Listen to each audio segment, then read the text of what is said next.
So hi and welcome back to the GoodCourse EDI Leaders podcast. In today's session, we'll be discussing the topic of harassment on campus and the role regulators and higher education leaders have to play in building safer institutions for all. And we are particularly lucky to be joined by Professor Phil Vickerman, Pro Vice Chancellor for Student Experience at Liverpool John Moores University and GoodCourse client. Phil, would you like to give a quick introduction to yourself and the work you do at LJMU for our listeners, please? Yes, of course, and it's great to have the opportunity to speak with you as well. So yes, as you said, I'm Professor Phil Vickerman, Pro Vice Chancellor for Student Experience at Liverpool John Moores University. The role of student experience at LJMU is an all-encompassing role. It includes what I describe as three interconnecting strands. So there's responsibility for the academic development, everything that goes on within the curriculum, our learning and teaching, teaching in laboratories, teaching in classrooms, etc. I'm also responsible for our student support and guidance, essentially how we support students outside of lectures, and part of that remit is responsibility for our advice and wellbeing services, our student futures team, which is effectively our careers and employability team, university sport, a really important part of student participation. And then the last strand of the three is strategic responsibility for our student union. So absolutely critical to our overarching student experience, making sure that students have a sense of belonging, connectivity, and social engagement. So that's the student experience portfolio. Just another line, I'm Professor of Inclusive Education and Learning, and I'm also a National Teaching Fellow. Fantastic. Affable introduction there, Phil. Very impressive. But we'll dive into today's focus area in this episode of the podcast. So, obviously, Phil, when it comes to campus safety, students have been calling for change as far back as 2010, when the National Union of Students released the influential Hidden Marks reports. And although some progress has been made since then, more recent reports still find that more than half of UK students have faced unwanted sexual behaviour on campus.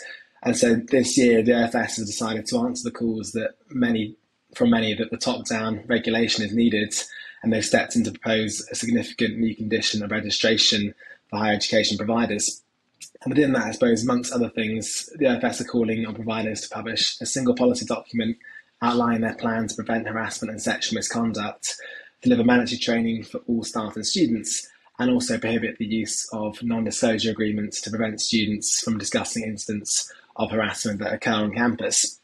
So I guess lots to dive into and unpick there, Phil, but I'd love to first get your kind of thoughts on the proposals overall and also what you're hearing from peers across the sector. Yeah, happy to do that. I think the first thing to start with is, as you said, there's a range of reasons for the Office of Students wanting to bring this new condition in. As you say, there's evidence that full-time students on campus are more likely to have experienced sexual assault than any other occupational group. The Equality and Human Rights Commission, an inquiry into racial harassment, found about a quarter of ethnic minority students had experienced some form of racial harassment on campus.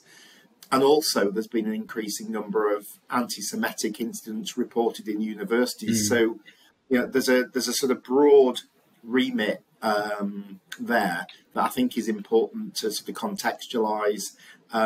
There is a focus for important reasons, particularly around sexual harassment and sexual misconduct, but the condition of registration as it is at the moment is broader than that. And effectively, the way that I see it is what the Office of Students are wanting to do is ensure all students can study without facing harassment of any any form.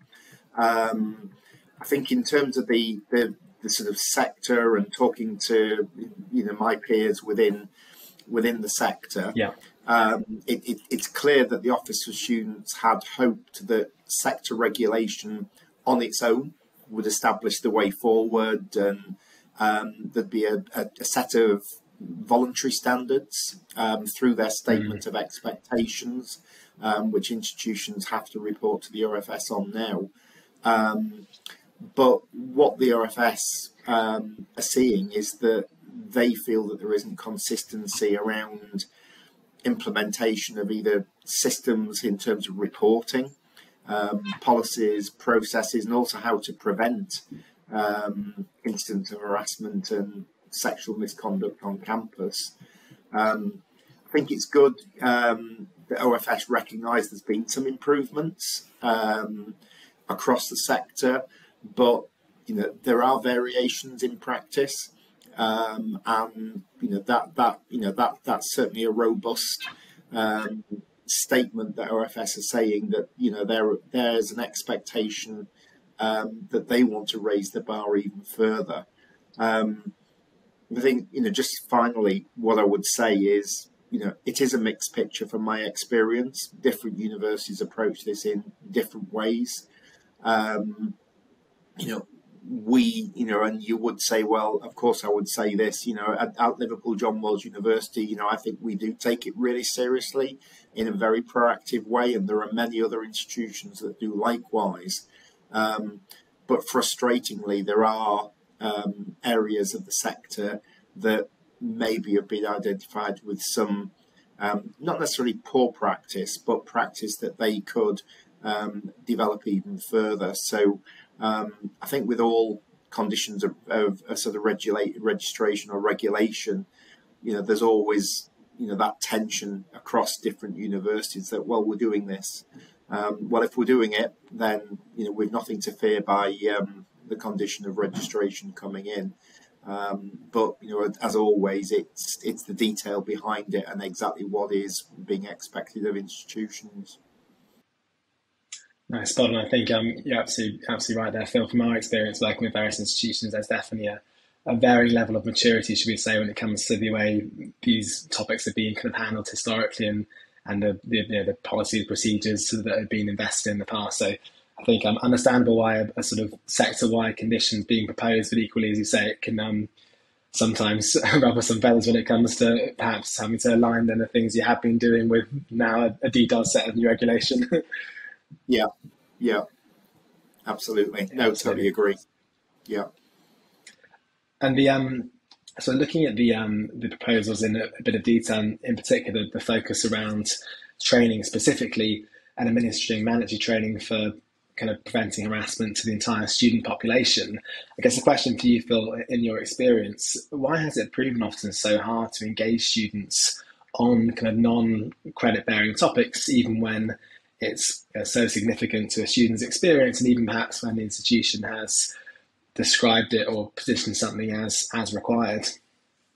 Yeah, it is a really interesting question, and it's something that I sort of wrestle with on a day-by-day basis, and I think there's a whole host of different reasons why students do engage or don't engage. I think a critical thing is how the information is presented to people, and also getting our students to actually reflect on their experiences, or maybe sort of culturally, in terms of their experiences pre-university in school or colleges or into the society, about what they've experienced, what they've witnessed, etc.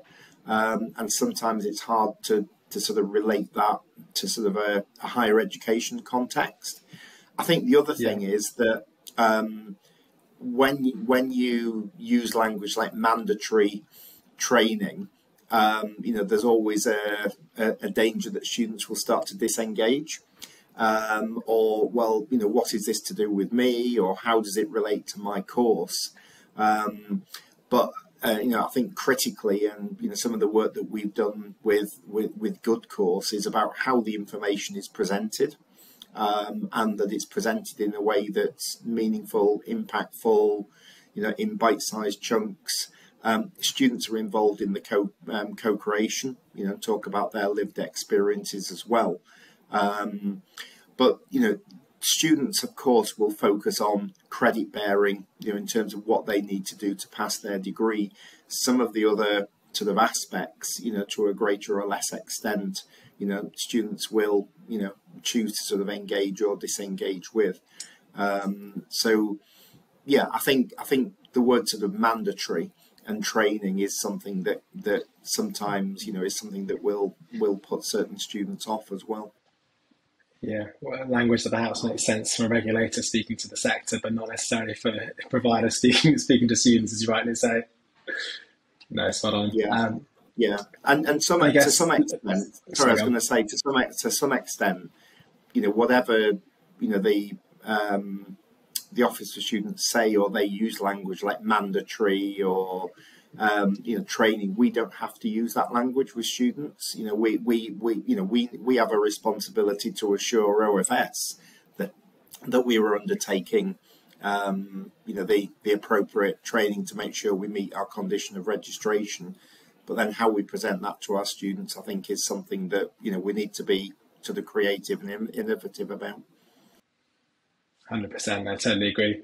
I suppose thinking more broadly than about the kind of like proposed new condition and the various areas it touches on, what sort of areas, and looking at LJMU's preparation for if it were to come in for as early as September as it potentially could do, what sort of things are you doing and thinking about as an institution to prepare for the various components for as soon as September? I've already said, I think at LJMU, we're already doing quite a lot around harassment reporting. For sure.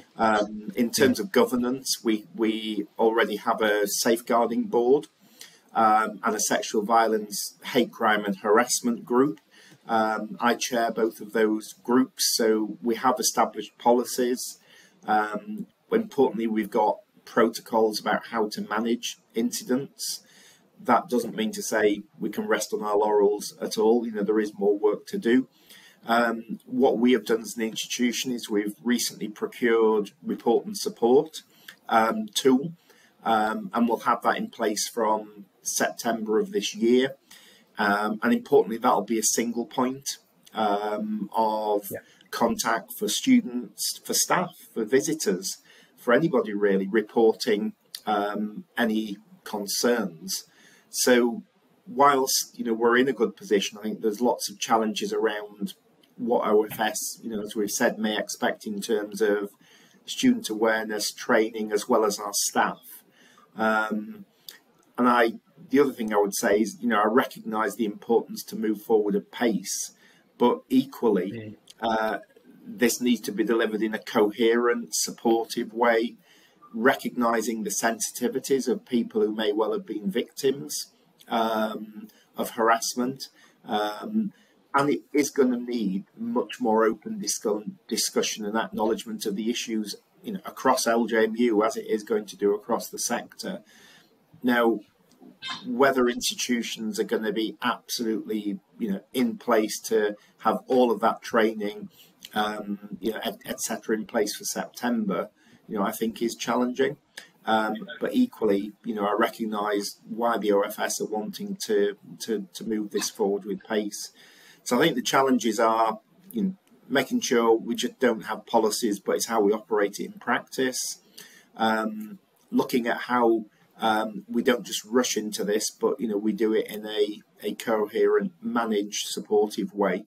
And importantly, when students report incidents, and talking to my colleagues across the sector that have report and support or other self-reporting tools, you will get more people coming forward reporting things, which is never a bad thing.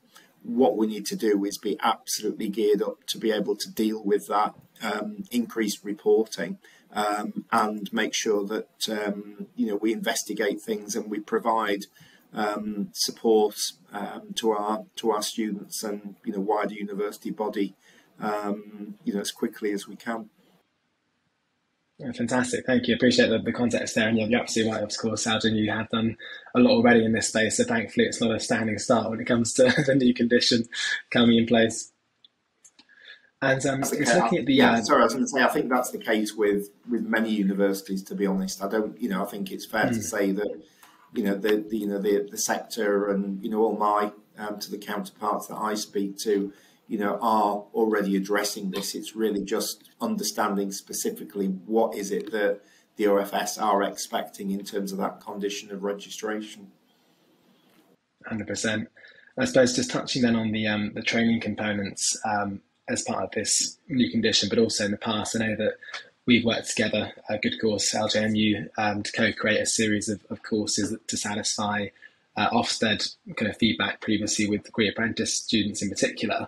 I'd love to hear a bit about kind of, as a student experience leader, your thinking when it comes to kind of choosing to bring in specialist external provider support, and then how that experience kind of generally has gone when it comes to ultimately working with an external team to meet a kind of internal requirement. Yeah. Well, as you say, we had an inspection by Ofsted specifically of our degree apprenticeship programmes.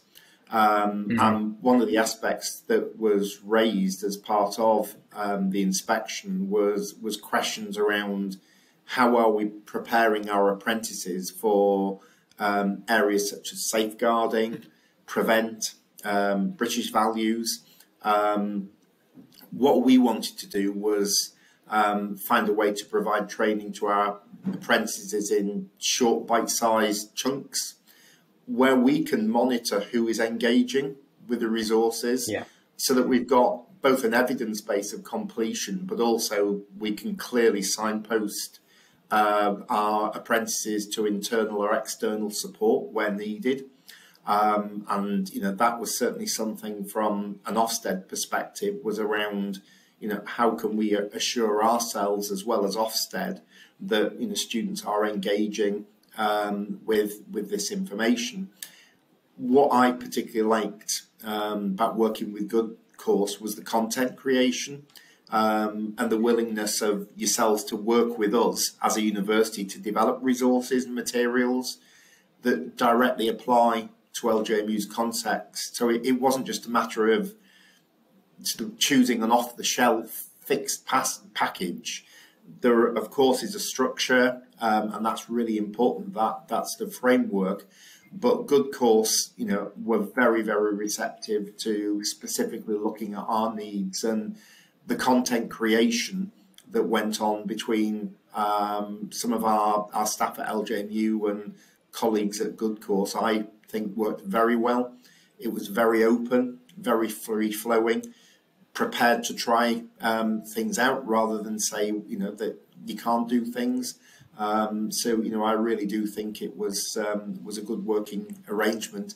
And in the end, the proof, if you want, is in terms of we've had very, very high levels of student engagement, at which we can get that assurance from. And also, we're tackling very, very important issues for our apprentices as well. Perfect. And by the way, obviously echo the enjoyment of the creation experience with yourselves. Always fantastic having such expert, but also enjoyable to work with partners to create great content for students. Going to shift, Phil, to our last question of the podcast episode. So please can you share your top tips for other student service leaders when it comes to managing programs at the kind of scale of change such as what the OFS is proposing?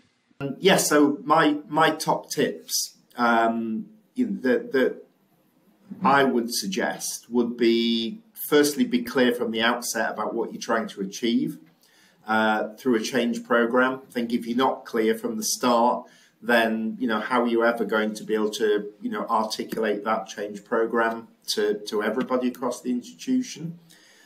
I think importantly, being prepared to listen to the views of stakeholders, students, staff, people that have got expertise in this area, and importantly, working with content creators. So, it's very much a sort of multi-layered, multidisciplinary approach, and being ready to change as well. So you set out with a goal and objective, but do listen to the people that have got the experience, and then move forward in that way. And finally, the thing that I think is absolutely critical is monitor the change process as you're going along. Make sure that there's evaluation and be prepared to whatever the evaluation and comments that are coming back is reflect on that, and again change if you need to do, but also disseminate that activity with everybody across the institution. And part of change is about leadership in terms of the senior leaders of the university, but also making sure that every student, every member of staff sees the importance of this and is brought into it as best you can to make some of these big changes which are so important. Fantastic, Phil. Thank you. Some really insightful but also actionable tips there, which I'm sure those listening really appreciate. But we'll pause there. Thank you, everyone, for dialing into this episode of the GoodCourse EDI Leaders podcast. And of course, Phil, thank you again for joining. Great having you on. Very welcome. Yeah, really enjoyed it. Thank you.